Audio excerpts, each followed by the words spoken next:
I came home.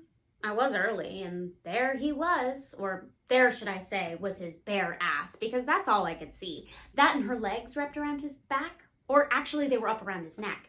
I remember thinking, what is Richard doing fucking a gymnast on my grandmother's dining room table? I actually stood there mesmerized by their flexibility. Mary Lou saw me first. Oh my God. Richard. He turns, he sees.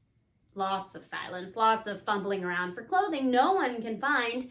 He tries to apologize. He tries to make it my fault. He tries to get me to slap him, hit him, hate him. All I want to do is check on the condition of my grandmother's dining room table. She leaves, I go into the kitchen and I get some furniture polish and I make what I thought was the love of my fucking life, polish that table until it shines. The next morning, I put it out on the curb and it was gone in 30 minutes, as is he. Crossfade, 2 weeks later, I am in the corner market and Richard walks in with her. And I say, Richard, and he says, Annie. And I say, what are you doing here? And he says, picking up a few things. I can't resist. You mean besides her? She calls me a bitch, heads turn, the kid behind the counter looks up, and I turn to Richard and I say, why? All I want is a reason why. And he looks at me and he says,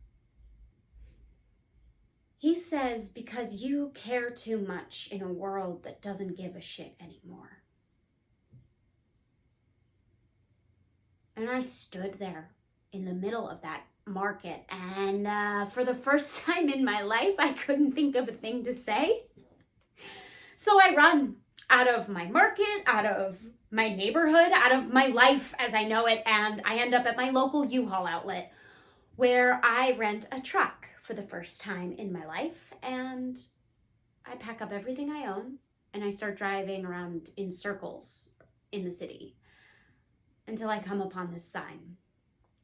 Apartment for rent. Which I do. After being told how lucky I